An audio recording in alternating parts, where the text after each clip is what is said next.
and welcome into Nuclear Heat, our weekly wrestling podcast, and it is a great week to be in wrestling. I'm Jake Bakoven, he's Augie Pena. This is 93.7 The Ticket, and like I said, our show is Nuclear Heat. We will talk wrestling. We talk it every week, and just all the decisions that are made, and there were plenty of decisions made in this one. This is, again, a Smart Marks podcast. We acknowledge that it's not real, but it is real, but it is also predetermined. And that's what makes it so interesting, because we could talk about all the different decisions they try to make more money at WrestleMania. They're already going to make money. There's plenty of money to be made. And now with The Rock's return, you think about printing that stuff off pretty much. So let's start with that. We usually review SmackDown and Raw and at each segment. But in this one, we decided we're not going to hide the fact that we know the hottest thing in wrestling is happening. And that was the final segment of SmackDown. So we'll just jump into it right there. Cody Rhodes was going to come out and make his decision, obviously after winning his opportunity to main event WrestleMania through the Royal Rumble. And he had a confrontation with Roman Reigns. And Roman Reigns did come out first, actually, and was talking a lot of trash to Seth Rollins. Eventually, this lands with The Rock's big return and in basically shaking hands with Cody. It was set up by Cody saying he knows somebody close to Reigns.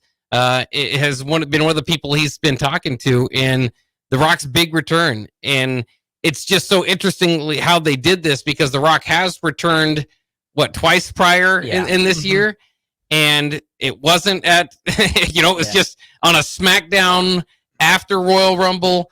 So just a lot of questions there. Obviously, so many moving parts in WWE and wrestling behind the scenes, but this is going to be, it's just one of those moments in one of those feuds, and however this shakes out, that is going to be talked about, similar to Daniel Bryan in his big triumphant movement that he had that brought him to main event WrestleMania, despite not winning the Royal Rumble in fighting Batista and Randy Orton back in 2014.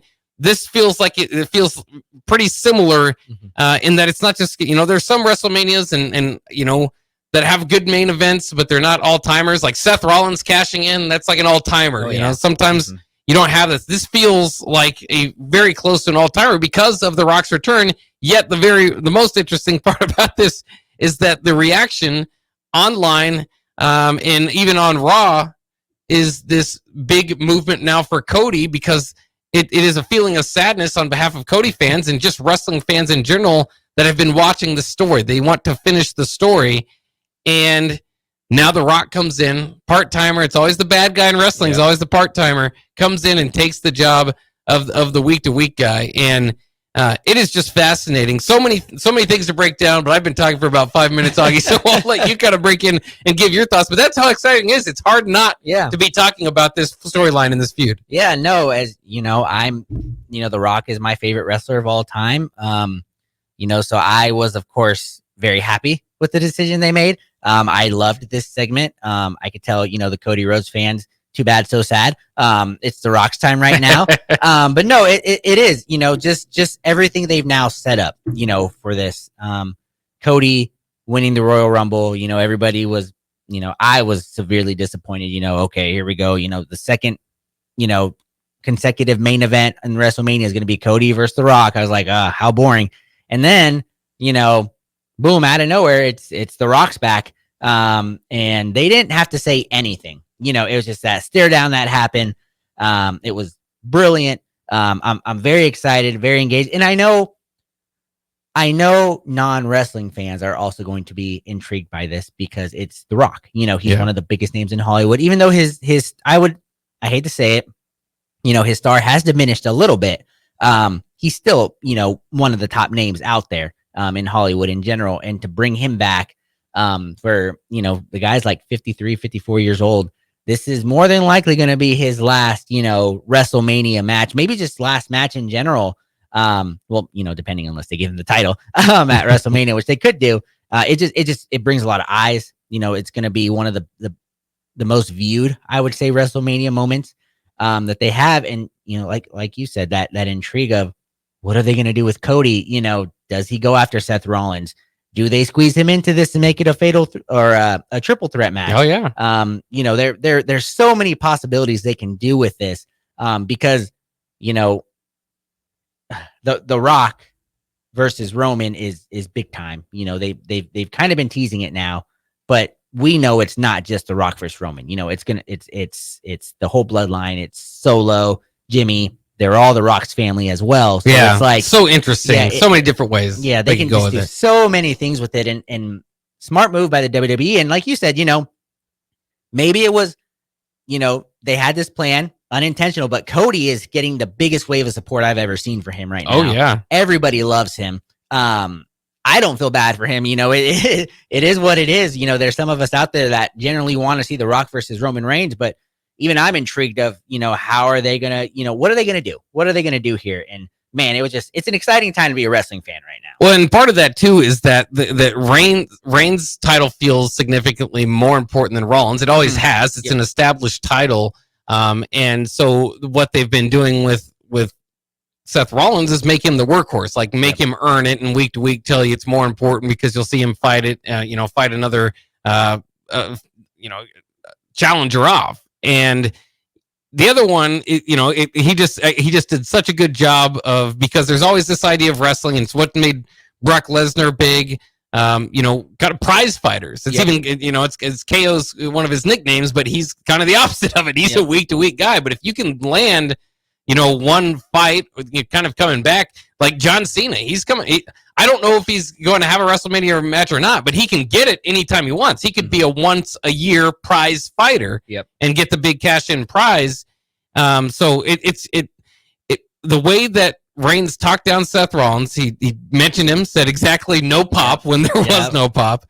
And just talked down the title. He said, I work 10 times less than you and make 10 times more, directed at Rollins, which is also interesting in a different way. It's weird to say this, but I'm not really in the mood for Rollins and Reigns right now, but I always will be. You know what I mean? So any sort of fight back and forth that they can have, maybe down the line, leading into a pay-per-view match after WrestleMania, because another big question after all of this is, if whether it's Rhodes or Rock, do you put them over Reigns? And then what's next for Reigns after, something that undeniably can't be followed? I mean, this is like replacing Nick Saban. You're not going to replace Nick Saban. You can't just have a 4-year winning streak after this as the title.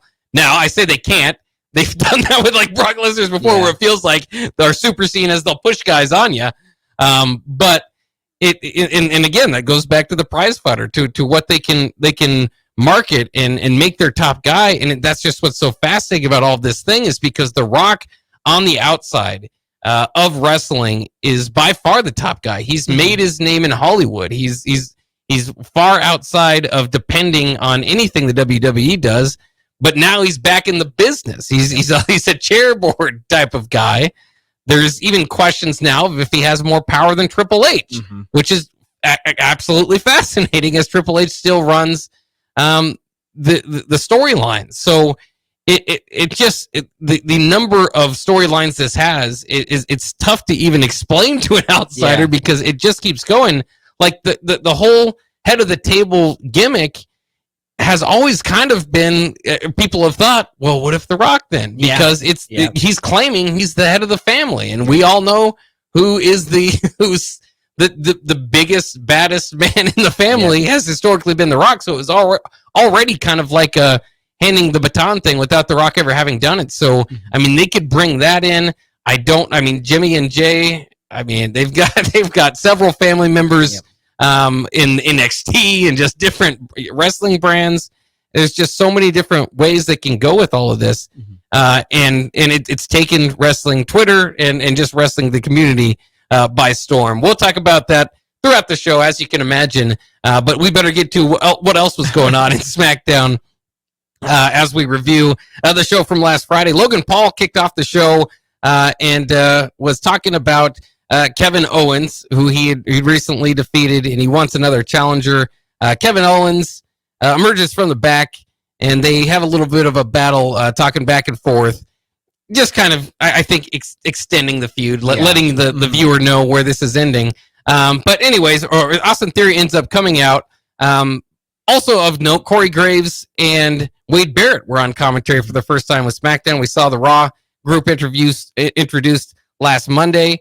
And now Corey Graves doing play-by-play, as it were, as opposed to color commentator. So that's kind of interesting. But in any case, in this match, Owens ends up beating Theory with the brass knuckles that Logan Paul gave him.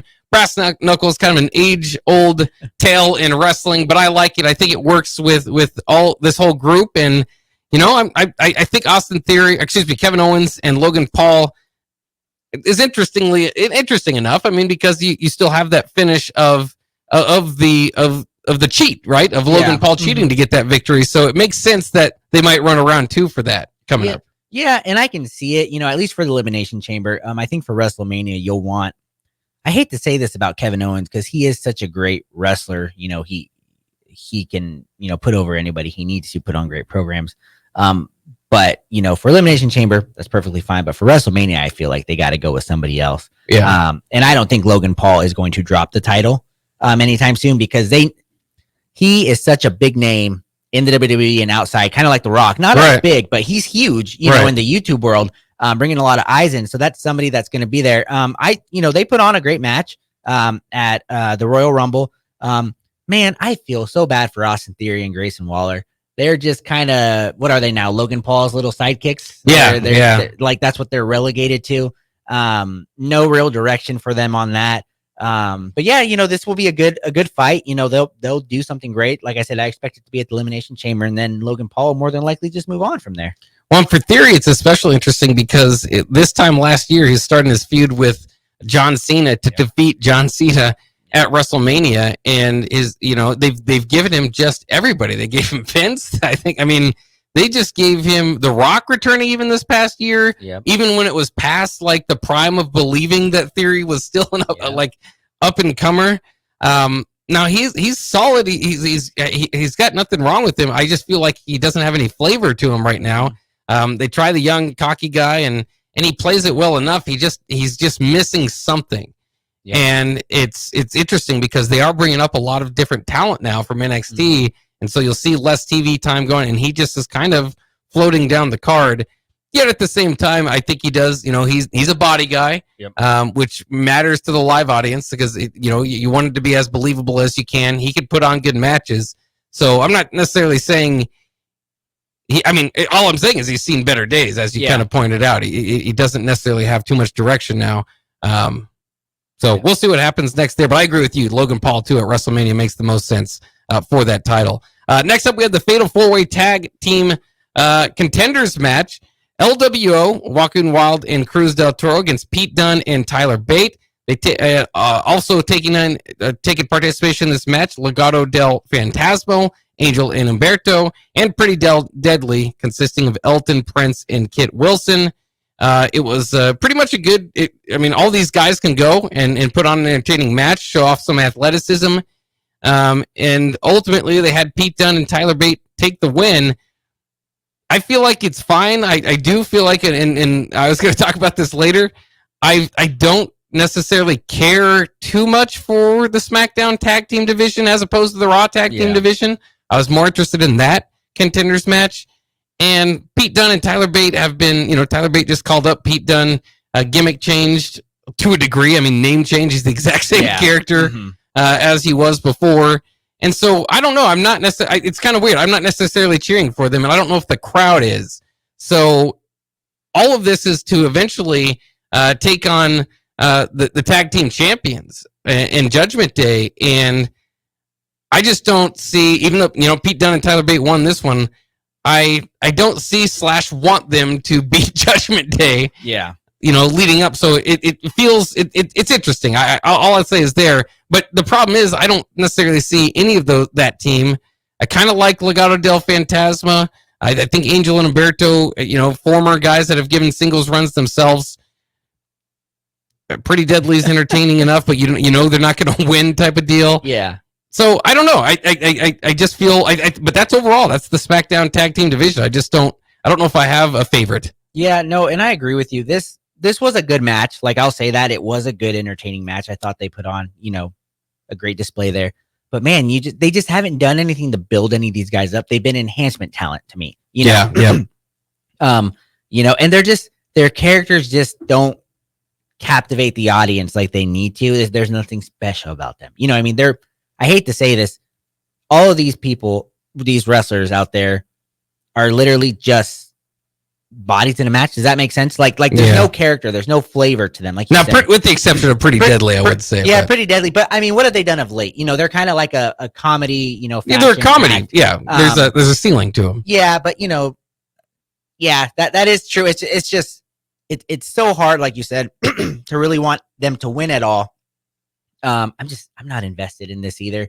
And then it's also hard because the tag team champions, they're unified, or no, they're not unified. They're how would you even describe that? They're two separate belts. They're four separate belts, but they're held by the two same teams. So right, as opposed to Roman Reigns, where they melted them together and made a new belt out of it. Yeah, they never did that with the tag team championship. Yeah, so it's two titles, but held by the same wrestlers. So that I always hate when they do. So they can show up on both shows through their rosters that they have. Yeah, seems like it's a little bit overcomplicating the whole thing. But. Yeah, and because I had a blank moment of this.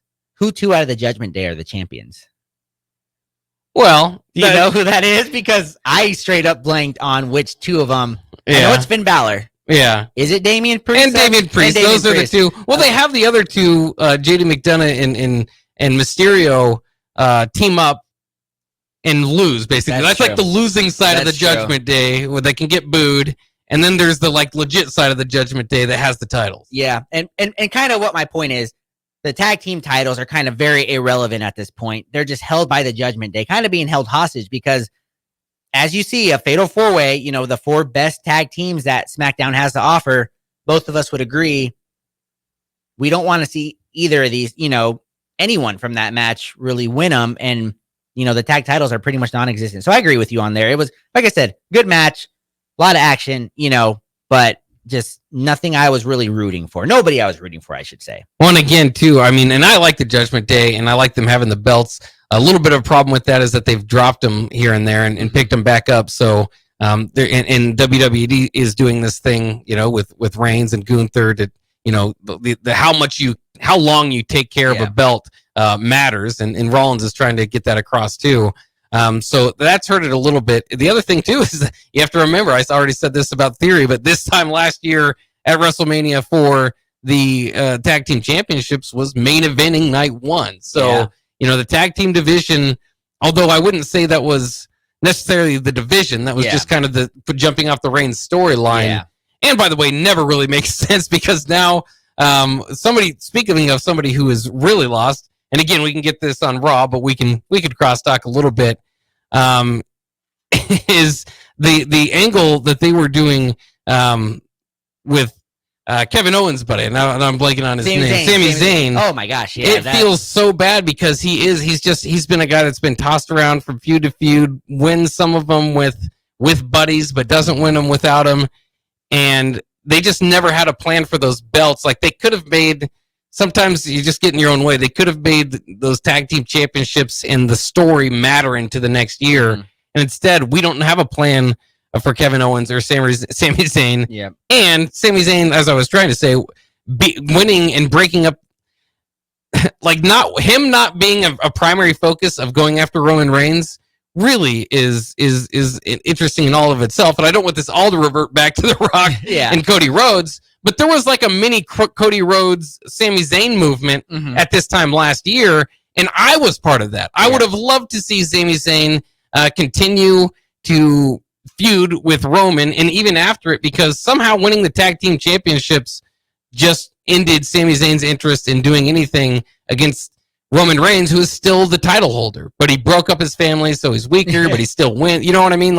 Sometimes they just get lost in their whole story now is that Sammy's character is so lost because he's not getting any consistent booking and hasn't stepped up to the level of a champion. And I'm going to tell you just quite frankly, as a guy who wanted to see him as part of the main event of WrestleMania last year, I'm not too invested in him right now as far as like taking that next step and becoming that champion. They've lost me if that's what their next step would be, but I hardly believe it will be because he takes too many pins. Yeah, and I mean, you said it. Last year at this time, he was the hottest name going into, Elimination Chamber, because Elimination Chamber was in Quebec, Montreal, wherever he's from. Yes. And he had his one-on-one with Roman Reigns, and, people thought, generally, one of the few times people were like, wow, this story, this guy's so hot. Could he do something? He lost. And then, like you said, then they went after the Usos, and man, just talk about just disappointment. Once he won that title, they did nothing. The Kevin Owens and Sami Zayn, they feuded with the judge or the Usos for like 3 months, and then they didn't even defend it anymore after that. So I agree with you. And then his segment was just talk about, a popcorn segment. He was talking to somebody, talking about wanting to get back, to it. And it's like, dude, I'm so sorry, Sami Zayn. You're interesting. Your theme music's fun. You're great in the ring, but they did you so wrong right now. He's not going to make the WrestleMania card because they don't have enough time to do anything with him now. Well, and he was their pick for number 30 at the Royal Rumble too. And it's just, that hurt a little bit, and it does. Like, you got to watch out what you're doing there. Is that when his music hits and people are disappointed for a guy who, like you just said, his music gets people going, but they wanted The Rock, and it makes the booking just so further confusing. Yep. But I suppose we went off track a little bit, so we better jump back into SmackDown. Bayley then comes and makes her SmackDown decision. This was set up earlier in the night when backstage Bayley overheard Damage Control teammates mocking her and saying, ultimately, Sky said Bayley is done tonight. I like what they did here. She ends up fending off a beatdown from Damage Control. She basically confronts them, saying she was going to choose to go after Rhea Ripley, but then confronts them. And after basically setting up her side of the story, Damage Control just attacks her. This turns pretty good, though, because Bayley, after getting beat up, does eventually get her hands on a lead pipe and start hitting the other members of Damage Control. And then basically, this just a really good shot of her with the lead pipe, Sky with the title, pausing before hitting each other. But then Bayley says she's going to go ahead and challenge Sky in Philadelphia at WrestleMania. Again, we all knew where this story was going to land, and so they had time, I think, if they wanted to kind of stretch this story out a little bit more. They kind of forced the Bayley needs to make her decision, or is going to make her decision rather quickly. And I think it's weird to say because they've been setting up for so long to say that they forced the angle. It just, sometimes wrestling it doesn't make any sense. And this is the worst time for Damage Control. She just added, this huge element where she could also be champion, like this is the peak of her career where she's going to main event WrestleMania. Why of all nights now is Sky and Damage Control saying, let's turn our back on her and weaken Damage Control. So you kind of have to ignore that. And I was kind of hoping for a little bit better of a segment or something that made a little bit more sense. But ultimately, I knew it was happening. It's getting over. Bayley's wildly over with the crowd, which is interesting coming from her heel. Again, this huge heel run now going back to a face against Sky. I've seen some people even saying that they wouldn't mind seeing this main event night 1 of WrestleMania. I wouldn't quite go that far myself, but I do think it's right. I mean, talk about opening a WrestleMania. Absolutely, I'd be into it. I'm going to say this right now. If they decided to bring Bayley back as her hugger theme, as a babyface, I'm all for that. Oh, man, I'm all for that. I mean, bring her back. That would be wild. I mean, it would be. Complete turn of character. She went the whole, cut the hair, destroyed the wavy, inflatable, inflatable. What was that, side, whatever the silly hair she's got when she's hugging people. That thing there. But, I think this is where we disagree a little bit because to me, it gave shades of Evolution. When Batista, turned, challenged Triple H back in 03, 04, somewhere around there. Great moment. When we were like 5 years old or something like that. Great moment. It gave shades to that. I thought it was some good storytelling. It is a little mean girlish, almost to say, the whole talking behind her back, laughing. Like it was kind of clunky there, kind of a little weird, but I thought Bayley's doing a good job of communicating her side of it. I I thought she did great at this because, she was saying, she did start Damage Control. She did bring in Io Sky and Dakota Kai. She is the bigger name, out of that faction. I know Io's the champion, but, Bailey is the big name, the star. She's done everything in the WWE. And, you're right. It is a little bit of kind of lazy to, oh yeah, they've been making fun of me, and it's because Asuka and what's her name? Kairi Sane are there. The Warriors are back. And just, I don't know if you noticed, but when Bailey was talking and they were like kind of laughing, making fun of her, their acting just was kind of making me laugh a little bit. Just, they were in the background like, laughing at her and the whole thing. So it's like Bailey was trying to be very serious about it, and those three. But no, I think, well, acting is a big part of wrestling. It really is. It is. And at times it does get in the way. It is. And I think it was so weird because if you heard the crowd, there were moments where it felt like Bailey was trying to deliver a good moment, but because everything was kind of colliding, the crowd kind of was like silent, was dead. They didn't know how to react to it. But I kind of disagree. I think you need to pull the plug now. You can't really have this drag on too long, of who she's going to decide to go with. And it had to be Io Sky. I'm excited for it. They now have 2 months to pretty much tell a great story here. See how it goes. Where was Dakota Kai? That's that is interesting. That's the interesting part of it. Well, it's because they used the language barrier too to set up this angle. Yeah. That Bailey didn't know what the others were talking about, and you couldn't do that with Dakota Kai. She's just kind of been the translator at times. So that's kind of interesting. But I think it does lead to Dakota Kai. I don't know if we'll see her until after this match. Yeah. Because I think it would be good heat when she comes out after they resolve the WrestleMania issues. Yeah, and how about Bailey just with that perfect Japanese just coming out of nowhere? That really surprised me there. No, but I agree with you. I do think though, I think, okay, I take that back. I don't always agree with you because I do think Dakota Kai will have to be used because she'll probably side with Bailey on this. And man, did they miss an opportunity to bring back Sasha Banks or somebody like that, to team up with Bailey and, bring back that friendship that's been there. But, that's another subject for another day. Anytime you can throw Sasha Banks in there, it'll help just about any feud. Always, we're always hoping she can come back to the WWE because she's money. Yes.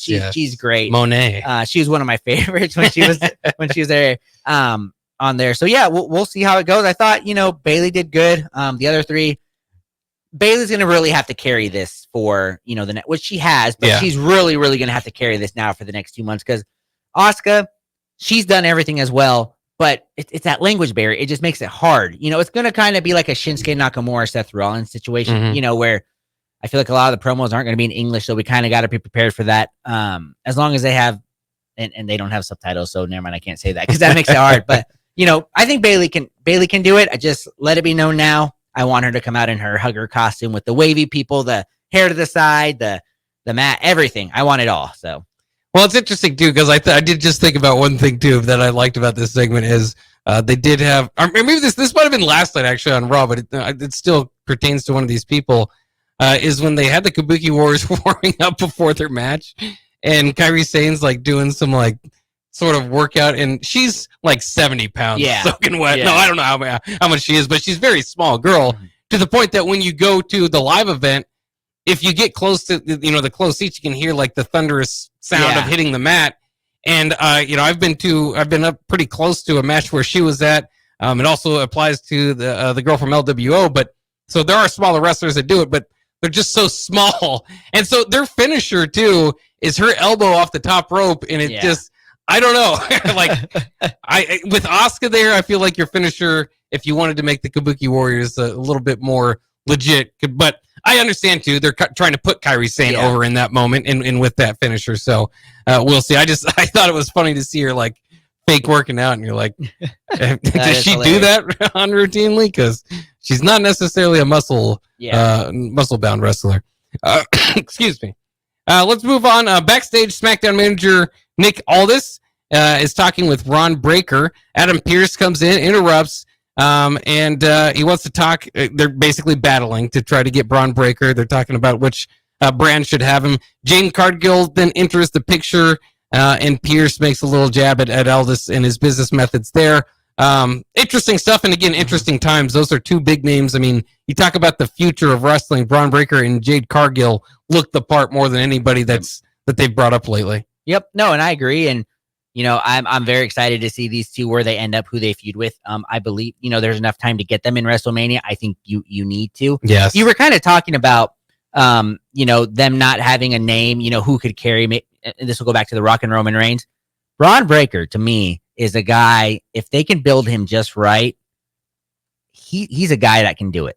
He's a guy I think that can, elevate, can be that next Roman. Brock Lesnar, I think, is a great comparison on there. He's so darn athletic. Yeah, 100%. I'm not a fan of him being a tag team partner with is it Baron Corbin? Is that who he's with right now? That's kind of a red flag, because that's an odd booking. But yeah, so we'll see where they go from there, because I think they just won like a title down in NXT or something. Yeah. So we'll see where they go with this. But man, and then Jade Cargill, I mean, there's no ceiling for these two. They have the it factors.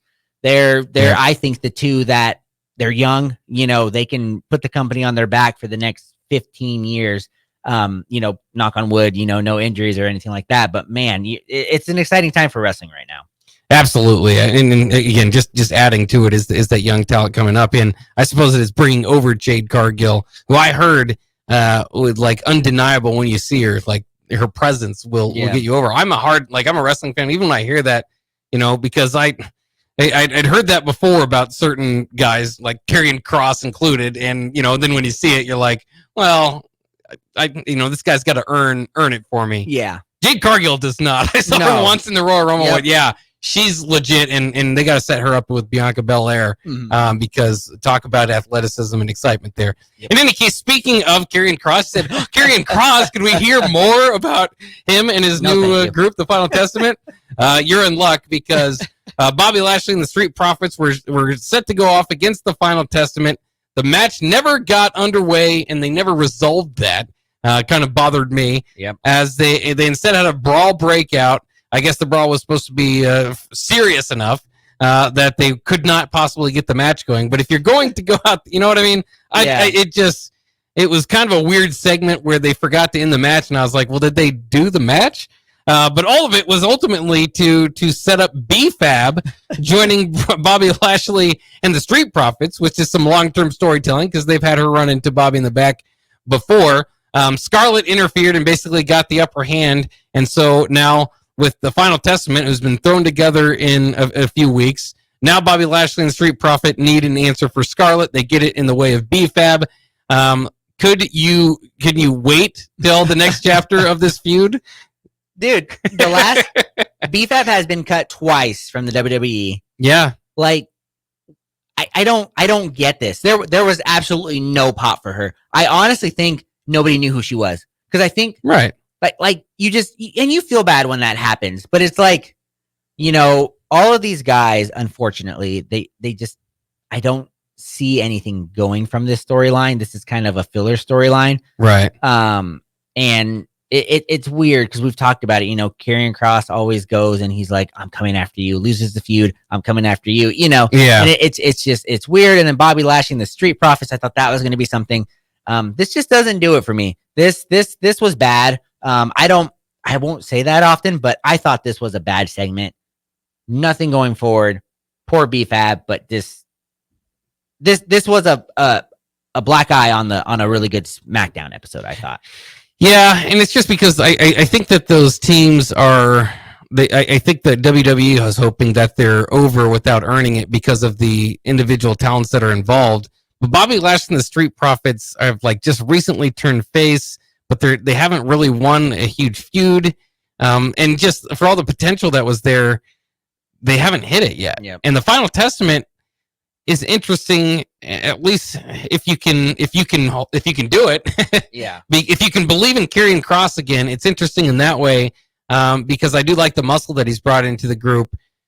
But he's his whole career has been scary video, lost feud. So, why am I supposed to believe that this is any different? And again, do I care who wins this feud? I don't know that yet. I do. So I think they've got a ways to go here. A lot of people involved, and we'll see. I mean, I like I like big groups. I like factions. Mhm. So I think there is some potential with both of them. They just have to be booked the right way, and we'll see. Yep. To me, this wasn't it yet. But then we had Michin against Tiffany Stratton. This was set up from early in the night. Tiffany Stratton, now an official member of SmackDown, and while confronting a few of the girls in the back, she ended up slapping Michin. And so the crowd not really into this one. It's a kind of a debut for Tiffany Stratton. She looked athletic. She looked good. She got the win. And I guess that's kind of the story to it. Yep. The more interesting to me, though, was Michin was not apparently a part of the OC tonight. Her attitude, her character just kind of changed. Yep. And was kind of a rowdy member of the back. And so that was just kind of weird. It wasn't necessarily Michin in the OC, or, you know, kind of had a different character. So yeah. I thought that was interesting. It just, I don't know what they're doing with that one either, with that faction. You know, the OC minus AJ Styles is really in trouble. Oh, 100%. Yeah. I mean, because it's Carl Anderson and Luke Gallows. Yeah. They've been released like 3 times. You know, they just keep coming back to be with AJ Styles. I think it's, you know, a way for them to keep AJ. You know, the WWE is like, hey, you know, we'll bring your good friends back every time. But man, this Tiffany Stratton, she has the look. You know, she's athletic. She's somebody else that's pretty young. I think can do something. But if they're gonna go into kind of a feud like this with Michonne or something, I don't think this is right, because I'm gonna be honest with you.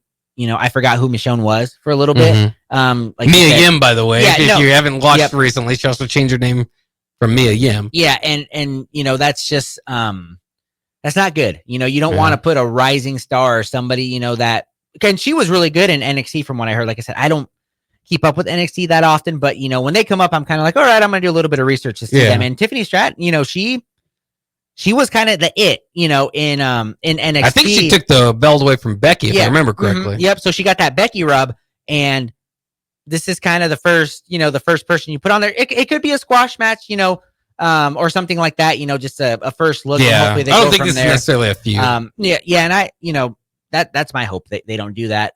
But she's somebody just like Jade. She doesn't have the star power as Jade yet, but man, like we said, like we keep saying, WWE's got some young talent that I'm pretty excited for here. Well, and that's what makes it interesting too with Stratton, is that because I completely agree with what you're saying, is that like long term, I'm interested in what she can bring to the table, but she isn't ready for a WrestleMania stage, or at least, you know, her star power is not there, and so they kind of have her, you know, in the back, mixing up with some of the top stars, and they didn't quite do that yet. You know, for some of their up and coming, their better up and coming talent that we were talking about with Jade Cargill. So I'm interested there. Again, there's always this pay-per-view in between the Rumble and WrestleMania, where some of the storytelling is setting that up, and then some of it's setting up WrestleMania. So that's fascinating in itself to kind of see what their long-storm plans are there. To wrap up SmackDown was the Cody Rhodes decision, like we talked about. Rollins actually absolutely getting buried out there by Reigns. Cody goes out, explains, kind of asking what is finishing the story, and then the rock music hits, and social media is never the same afterwards. 100%. And just crazy. I can't imagine the we want Cody movement coming out of it. There's talks too about the WWE actually planning for this. You know, how much of this is all kind of worked in, built in, hopes that this would be the way they go, because they embraced it. And we could start on Raw here in a second and talk about that, because they embraced the We Want Cody movement, the whole thing that's going on in their internet wrestling community, and used it in their storyline on Raw. So this is Nuclear Heat here on 93.7 The Ticket. I'm Jake Bachman. He's Augie Pena. We just ran through SmackDown. Now let's get to Raw. Raw was a pretty good match. Of course, always 3 hours long, so you're going to have some matches that aren't quite there for you. But I thought they kept it pretty entertaining in this time around. Like I said, they wasted no time. Seth Rollins music opening to kicking off their show. I would have maybe liked, because they eventually brought Cody Rhodes out, maybe to start with Rhodes, just because that would have felt like, okay, here we are, we're doing this right away.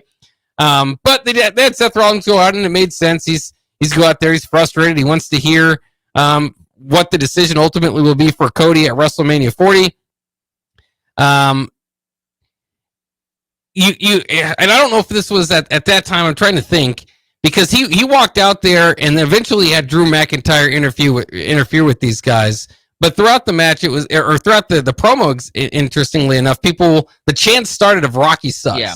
Mm-hmm. And that's really, again, kind of acknowledging we want this we want Cody movement. The other things is there's we want Cody signs everywhere. Yeah. And I don't know if those were passed out by the WWE or not. Some of them look like it, right? Yeah. If you remember the Cesaro section, yep, where they very clearly handed out a bunch of signs, they kind of had that feeling going there. So it was just so interesting. I'll let you get to your point real quick, but just to end that off, Michael Cole even said, is it 1996 again? Because that's how long ago it's been, basically, since The Rock didn't have the crowd on his side. So just a crazy way to start it off. Drew McIntyre gets involved, and we can talk about that too. But really, to me, just kind of the ambience of Rollins and Cody in the match was interesting enough. McIntyre came out and does that thing where he's kind of walking on the line of being a good guy and a bad guy, because he's actually making some pretty good points, but ends up being the bad guy because he gives a Glasgow kiss, as he calls it, a headbutt to Seth Rollins, who's injured at the moment. But so I just wanted to end that off to set you up for kind of what your thoughts were about the biggest story in wrestling. How did they to you kind of transition and move the story to Monday? Oh yeah, 100%. It's WWE's.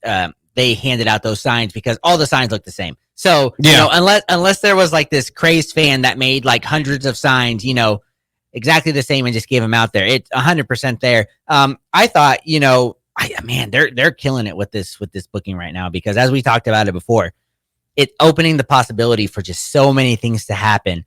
And a lot of people are hating on The Rock right now, but he is, even if it's unintentionally, helping elevate Cody Rhodes to this, stratosphere of everybody wants him now. He's getting screwed over, because essentially, The Rock is the board of directors, so they're saying, oh, The Rock wants WrestleMania, he can take it. Even though Cody technically earned it, with the second back-to-back Royal Rumble wins there and all that. And I thought it was just, it was a great start to Raw.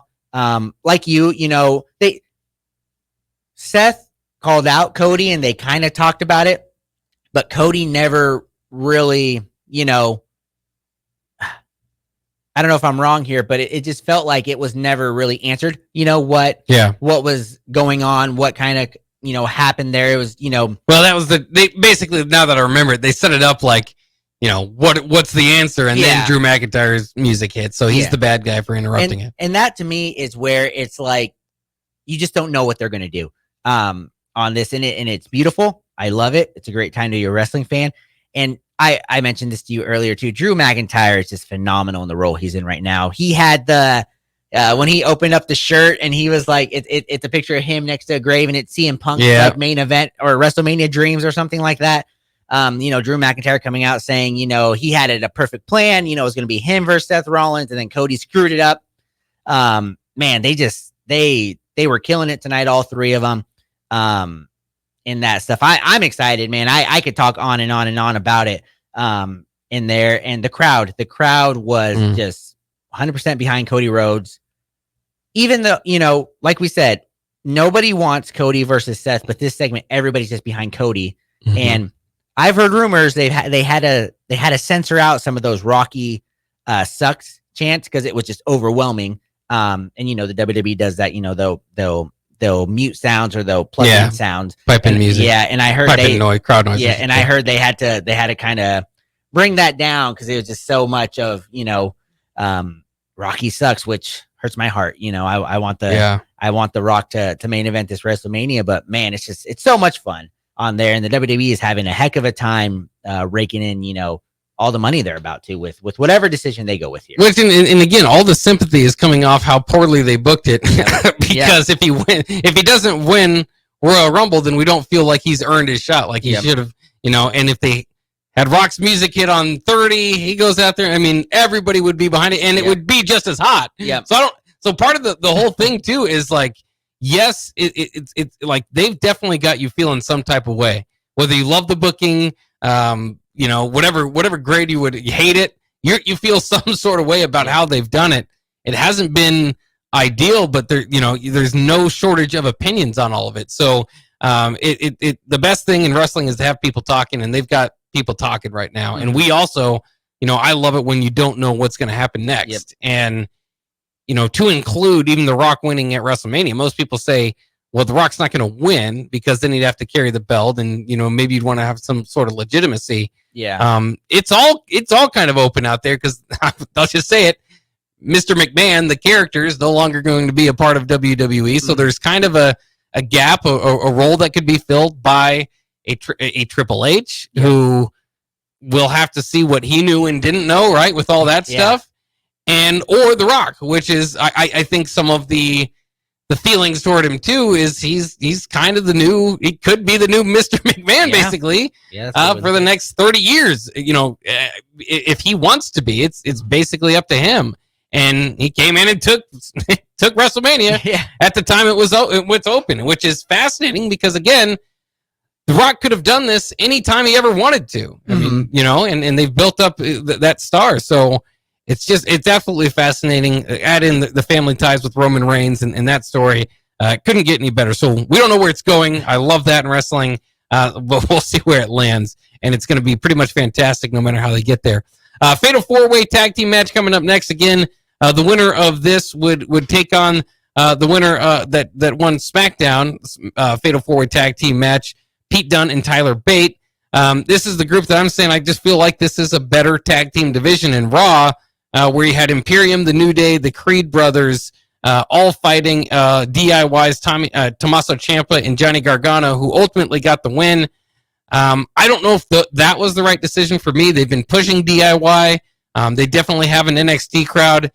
Sometimes I get a little bit too over like NXT connections with Triple H feelings, and Tommaso Ciampa and Johnny Gargano against Pete Dunne and Tyler Bate is definitely that. Yep. So, I think that's interesting there. Imperium was, they kind of kept the Imperium doesn't like New Day thing going on here. And yeah, I like the talent involved. But I'll just admit it. I like Imperium, and I want them to win. I want the other members of Imperium to be pushed legitimately. Yeah, and that's kind of where it's funny you said that at the end there because we didn't discuss it, but that's exactly where I was going. Is I like the other two of Imperium. Well, I like Ludwig Kaiser. Right. I want him to do something, and this would have been the perfect opportunity, even if they're not going to beat the Judgment Day. This would have been the perfect time to kind of give them a push because Gunther is, getting his 600-day celebration. Can you imagine, just how much more Imperium's legitimacy would be pushed if they could have won this and, been contending for a title, right? Instead of the kind of the side characters where it looks like this feel like lackeys still. Yeah. It would have really upped them there. It's fine. I've never been behind Tommaso Ciampa and Johnny Gargano. This to me just tells me they're not going to take the titles away from the Judgment Day anytime soon. If they pulled the trigger, I'd be very stunned on that. But yeah, it's just one of those feelings, where it's like these four guys, unfortunately, they're trying, but they're not taking those titles. It's just I could feel any sort of way. I could care less if it's either if it's DIY or Pete Dunne and Tyler Bate. I really could. And like you said, either way, I will be pretty upset if Judgment Day drops it to either of them. So yeah, at least got that going for you at the end. Is there'll be such underdogs that I'll be frustrated if they win. I don't know if that's the story you're trying to tell, but I think they've got themselves. I mean, I think Fatal 4-Way Tag Team match was perfect. I mean, anytime you can add stakes to a match to Raw or SmackDown, it's fantastic. So I like the setup. I don't know about the execution. Yeah. Let's go to the Elimination Chamber qualifier, like I was just speaking of. Put some big time stakes on a match, makes it a little bit more interesting. We had Becky Lynch against Shayna Baszler. I love Shayna Baszler, but I know her promo skills are going to always limit her a bit. But they've got a good story going with her and Becky Lynch. Have had a bit of a rivalry over the last year. Becky Lynch ultimately wins this one, and she's got to be one of the favorites to go against Rhea Ripley, like the favorites to win this, because now she's in the Elimination Chamber. We'll see. We don't know any of the other competitors, but to me, I think that Becky Lynch is just at a spot where you can do that with her, where you could just throw her at Rhea Ripley and it's WrestleMania worthy. And if she has to win in the qualifier, that looks pretty good. So I don't know. What are your thoughts? Do you think that's it's really more asking what are your thoughts about Rhea Ripley's WrestleMania opponent, who that will be? Becky is going to have a chance at it. Yeah, no, I do agree. Becky does have to be the odds favorite. Interesting fact, this is actually Becky Lynch's first time ever in an Elimination Chamber. That is interesting. Yeah, surprising. I heard that. Because she loses her qualifying matches all the time. So that's big there. She finally got over that hump on it there. And, I would love to see Becky versus Rhea because, we've mentioned it. Becky or Rhea just has kind of had a very underwhelming title run. They haven't done much for her. So to put her into kind of like a WrestleMania event with Becky Lynch, I think would be great because Becky Lynch always has that star no matter what she's doing. She has that it factor. It really just depends though. I am curious to see kind of who else they bring in into this Elimination Chamber. Becky obviously, is kind of the biggest name. If they were to bring someone like a Bianca Belair, you think she's going against Jade Cargill, that was kind of set up there. I'll throw Cargill in the match though, and I'll be glued. Yeah, I that's what I'm. They have some kind options. Of some names, options to do that with. But Liv Morgan, her she was away, she was hurt. She still has a big following. She's also to be a little bit hurt from that 30th entrant not being Sasha Banks. Yeah, I couldn't help but think of it with her backstage segment this week. That is very true. With that, so yeah, I think Becky is the choice there. Thank everything. It's not going to be Nia Jax. Well, I know we'll get to that later here, but I was very worried. Your girl Nia Jax would have been the WrestleMania opponent, but it looks like that's not going to be it. So yeah, to me, Becky Lynch is the perfect choice. And honestly, at that point, if Becky were to beat Rhea, it's legit. Either way, it's legitimate on who beats who, and they can kind of carry the title into maybe a year if they really have to there. Yeah, it's interesting. I think, we're talking about over with the audience. Mommy is certainly one of those in the crowd where she's part of this absolute heel faction and the crowd loves her.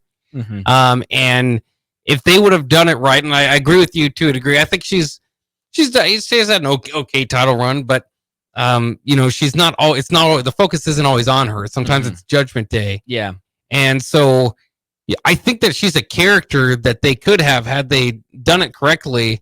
Have her main event a night one of WrestleMania, just with her character, and but they haven't done a long-term story there. Yep. So I don't think that they're going to be doing that, but I'm still intrigued by whoever they throw in there with her. And like we said, she's got some options there. Mm-hmm. Rhea Ripley did come out on the show. Adam Pearce did not like it as he had to go and interrupt her. She wanted her hands on Nia Jax. Adam Pearce ultimately revealed that he had booked the Eradicator against Nia Jax at Elimination Chamber. Jax music hits. Much to Adam Pearce's disappointment, he cannot stop her from getting to the ring, and they just wanted to throw hands. Ultimately, though, and I thought this was interesting, they're definitely pushing the irresistible force side of Nia Jax right now, where she's the biggest, baddest girl in the locker room. She ends up winning this little battle. She stands tall at the end. Partially because Rhea Ripley, they kind of protected her. She was held back by some security. But Jax ultimately lays her flat. And they do that a little too much with Ripley, especially for how over she is, especially for the champion. She looks vulnerable, too many times for me. And this was another one of those occasions. Again, I think she's clearly going to win, beat Nia Jax, and move on to WrestleMania. So in the long term, she's going to win the war. I understand they want Jax to win some battles to make it believable. But I don't know. I don't like that's 2 consecutive weeks now that we just see her. And this time she was supposedly so mad that a crowd of men could not stop her in her furious anger to get her hands on Nia Jax, and yet it didn't matter. Yeah, no, and I agree with you. It's kind of a bad look, man. The Adam Pearce part of it was hilarious because he kept trying to get into the ring to stop it, and he'd be inadvertently knocked out. I thought it was a good segment. The ending, like you said, was disappointing. I know they're trying to make it look like Nia can actually beat Rhea Ripley, which, let's be honest, Nia has the ability and the look, to beat a Rhea Ripley. Out of everybody that Rhea's kind of fought or had a title defense against, Rhea's kind of the most believable in there with that. But yeah, it's just kind of weird. And knock on wood, I know you're a big Nia Jax fan, but my number one concern was she injures people. Yeah. If they're gonna give Rhea Ripley versus Nia Jax in in Elimination Chamber, they better hope that nothing bad happens because Nia Jax tends to do things. She does. And people tend to get hurt from it. So I'm just saying, if trust me, you've told me you like Nia Jax. I do. You're all for that. I like the Irresistible Force. I'm going to tell you this right now. If Rhea Ripley gets hurt from that match and misses WrestleMania, I may not look at you for a little bit. I may be a little disappointed there. But it's good storytelling, like we said, until the end. This will be a match. I think it will be a good match at Elimination Chamber. I'll give her that. It's going to be fun. It's going to be hard hitting. It'll be interesting to see how Rhea beats Nia Jax. Because I mean, Nia Jax is like, just towering over her. Yes. That's the way for it there. And she's so strong. She's a force. Which is the name there. And it's just it'll be interesting to see what they do there. Yeah. I can't wait for it. Anything involving Rhea Ripley is just music right now. The WWE's ears because they can print those T-shirts off, including the ones with R-Truth now. That he starts handing out later in the show. Let's get to Akira Tozawa and Maxine Dupree against Ivar and Valhalla. This is the popcorn match. Unfortunately, Raw, 3 hours long. This one's not necessarily going to be for everybody. Tozawa and Maxine Dupree, obviously a comedy kind of faction group over there, and Ivar and Valhalla.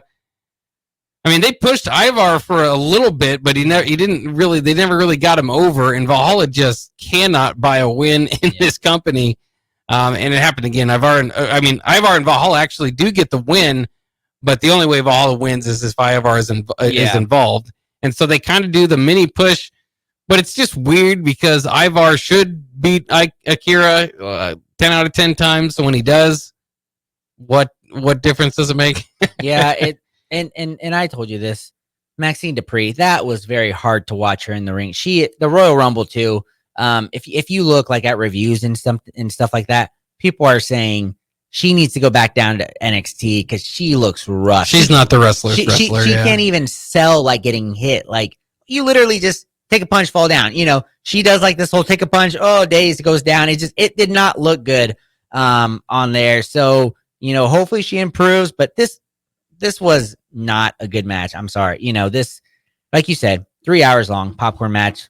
There's that. So that's kind of where it was. Yeah, that's where it was. We'll leave it at that as well. Let's move on to The Miz against JD McDonough. R-Truth, who has teamed with The Miz before, does interrupt the match. He goes out and starts handing out T-shirts with him involved on the Judgment Day. They had a segment a little bit earlier where he busted into their locker room, and it looks like they're all kind of tired of him at this point, but they don't have time to deal with him as McDonough was kind of putting it. Ultimately, Miz does get the win off the R-Truth distraction. R-Truth tried to hand McDonough some money. So I love wrestling involving money. That's an age-old wrestling deal, too, where JD McDonough gets hit in the face and throws up all the money, gets pinned as the money is raining down. So I thought that was a really fun match, again, for something with, we'll say, little stakes on it. Yeah. It was hilarious. R-Truth is becoming one of my favorite, he's been for a while, one of my favorite, wrestlers. He's hilarious. The guy is just hilarious. They always find a spot for him. He's like 55 years old and he's still doing this, on there. And it's just, him coming out and throwing the shirts, getting it all involved. Part of it was, Dominic Mysterio's with JD, and R-Truth comes from behind and puts a shirt over Dominic. So that kind of, that kind of prevents him from getting, involved in this match. And then he hands the money to JD. JD's like, oh yeah, I'll take it. Get hits with Stone Cold finale. It's phenomenal. It's great. And there's kind of a twist to this because R-Truth is trying to get into the Judgment Day, and in that segment behind the scenes, Damian Priest is like, R-Truth, just make yourself at home. So people are like, oh, are they annoyed or they're letting him in? And the Miz, is one of R-Truth's friends, former tag team partner. So it's one of those like, is it going to be a swerve? Is this all like a distraction to get over on the Judgment Day? Will that be, where they go with the WrestleMania for, the Judgment Day titles?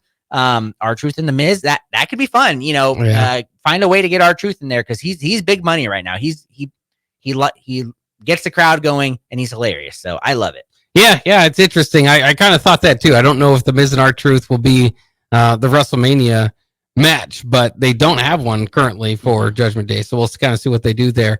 Let's go to Gunther's 600-day celebration. Of course, Imperium goes out there and they wanted everything to be perfect. Everything went well. And Gunther is just does such a good job of trash talking the audience and everybody.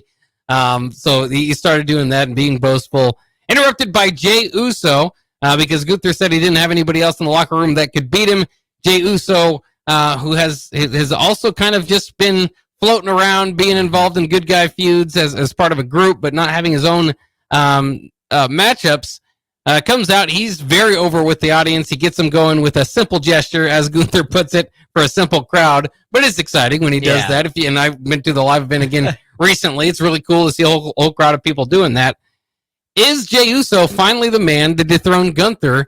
And is this feud long enough to last into WrestleMania? I don't think so, because I think, with somebody at Gunther who is now, the longest reigning Intercontinental champ, I don't think it's Jey. Jey is over.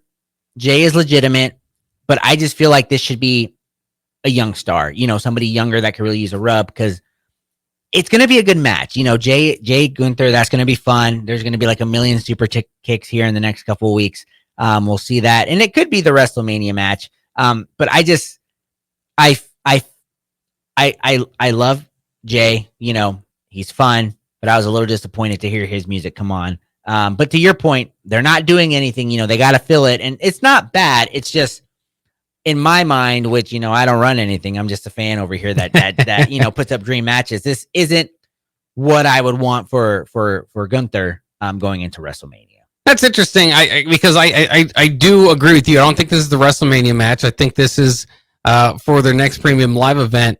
But I think that there's enough of a possibility that Jey Uso could dethrone Gunther, partially because you still kind of wonder if Gunther's ready to drop that title and go for a main event title picture. Like, he could do that too. Yeah. I don't know about that quite at WrestleMania, but Cody Rhodes and Seth Rollins is so not the end goal that any of us want. Yeah. That somehow maybe Seth Rollins, maybe you do still end up with Rollins and Gunther, which would be a fresh matchup at WrestleMania that felt like either of them could win.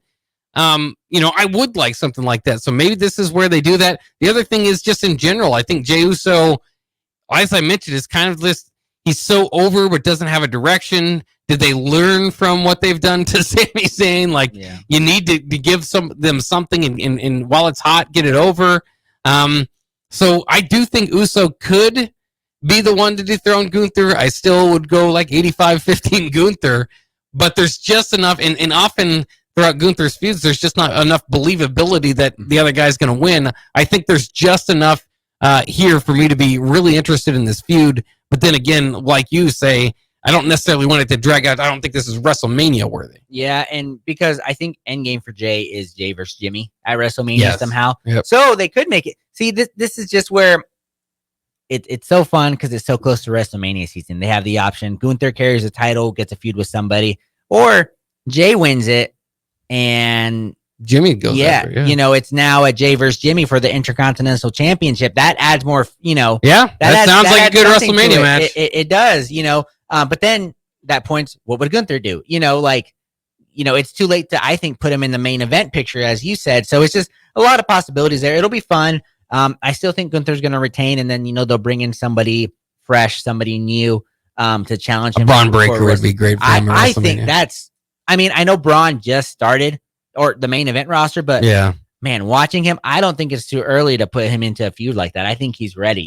He's the build. He's, he legitimately, he looks like somebody that can take Gunther out. Well, and keep in mind too, while we say some guys don't seem ready, and that they did go with Omos off of no build last year. So just sometimes, and Omos, that's for the spectacular of how big he is, but for the spectacle of just the athleticism of Braun Breaker, I could see them doing that, and just the intrigue of, you tell anybody that, as an old school wrestling fan, this is Big Papa's son, Big Papa Pump's son, and then you see him do what he does and go, I believe it, like, okay, I'm intrigued, I'm interesting. Which again, with all this, the backdrop is just a reminder, there's so many wrestling families, and basically what you're kind of having at the top here is a feud between Roman Reigns and The Rock and his family, and Cody's historic family. with Dusty Rhodes and all that. It gets brought up in just about every promo lately in WWE. But it's, it's part of what's making all this hot. So it's really interesting to see what they go here. And also really interesting was Caden Carter and Katana Chance. What were they going to do? I do that too much with the acts that I don't think are quite over. I'm sorry. But Caden Carter and Katana Chance get another chance at the women's tag team title, taking the Kabuki Warriors. Again, they're solid enough as far as athleticism goes. Their whole partying feud. There's not really. I need the Rosebuds back, I think, if you're going to do that. But ultimately, the Kabuki Warriors get the win. Yeah, and it was a fine match. I do think that Caden Carter and Katana Chance, they are really fun to watch. Their moves are great. But the women's tag team titles, we keep talking about this. They've lost everything. There's just no relevancy behind them. And I mean, the Kabuki Warriors, it's fine being with them, because they're a part of Damage Control. So that kind of makes sense there. But yeah, this was a fine match, but just really nothing to get behind on. And I do feel bad for Caden Carter and Katana Chance because they're like a legitimate tag team that work well together. They do tag team moves, and things like that. And not a lot of the women do, that are forced to be teams. So yeah, it's kind of disappointing for them, but I mean, what can you do at this point? It is what it is in the women's tag team title right now. Well, and that's part of the booking they traditionally tells. If you get a rematch, it buys them another time. They get to put a championship match on a Raw. Yeah. So, there's stakes on a match and you kind of know the outcome. But that was the right decision in this case. Leading up to our main event of the night, the bull rope match between Cody Rhodes and Shinsuke Nakamura. Maybe a misstep over the weekend was actually they had a live event that Cody Rhodes was walking out of, a behind-the-scenes WWE look of Shinsuke Nakamura misting Cody Rhodes once again, as if the 5 times we haven't seen it haven't been jarring enough. We're in luck we'd get a 6th one during the match, and they've had the feud, so I understand they went back to it. They need to keep Squeaky Keen, Super Cena, or Cody Rhodes getting another main event matchup that feels like it matters. But I was a little bit with how hot things were over the weekend online and all that. I was a little bit worried when they did that. Now, thankfully, as it played out, that this appears to be just an extension of the feud, not necessarily anything moving forward. Drew McIntyre ends up attacking and leaving Cody Rhodes lying with a Claymore, which further adds intrigue and more is the talk, but of what we should talk about moving forward. But first, I want to get your thoughts on 2 more missed to the eyes of Cody Rhodes from Shinsuke Nakamura. I forgot this was totally happening. I forgot their whole feud was a thing because Cody is involved in so many things. Like you said, he's everywhere right now. It was an interesting match, a bull rope match. That's not something you really ever see in a match. I thought it was a fine match, great, not great, but good. I did like the Drew McIntyre attacking Cody Rhodes at the end because, as you said, it kind of furthers the possibility of they're going to probably fight each other for a chance at Seth Rollins championship at Elimination Chamber. Opens up a little bit more. I think Drew McIntyre is having the time of his life with this character right now. I do find it very interesting that you bring up John Cena, the Cody Rhodes comparison to John Cena, because that's kind of the role I see him filling right now. Is he's kind of their guy. They're going to shove you down the throat. Down your throat, no matter what there. So yeah, it'll be interesting to see where we go from here with it. But I thought it was a okay main event. Like I said, I like the Drew McIntyre attacking Cody from behind though. Yeah, and what I like about WWE's kind of caught on and does better lately is they'll put the logo up to make you think, okay, because most of the time Raw, they put the logo up, lets you know, okay, there's 3-4 seconds left. They put the logo up and then and then the attack happens for McIntyre. So you're kind of expecting the night to be over, and then you get that one last taste of where they're going next. And I mean, I'm interested. They've got to find some way to lift up that Rollins title while he's injured. That's a big task. I don't know necessarily where it's going. I don't think anybody, the We Want Cody crowd, is going to be happy with a Rollins Cody match, no matter how you get there. So very intriguing times to see what happens coming up in the next week of the WWE, which thankfully we'll be back and we can talk about it, break it down next week. I'm Jake Buckman. He is Augie Pena. This is our weekly coverage of the WWE. It's our show called Nuclear Heat. Thanks for listening to us. We've got plenty to talk about, and we could do the whole show just on the main event title scene, obviously, at WrestleMania. You might have noticed, but we'll hold on upon some of those opinions. Once again, thanks for joining us, and join us next week for another episode of Nuclear Heat here on 93.7 The Ticket.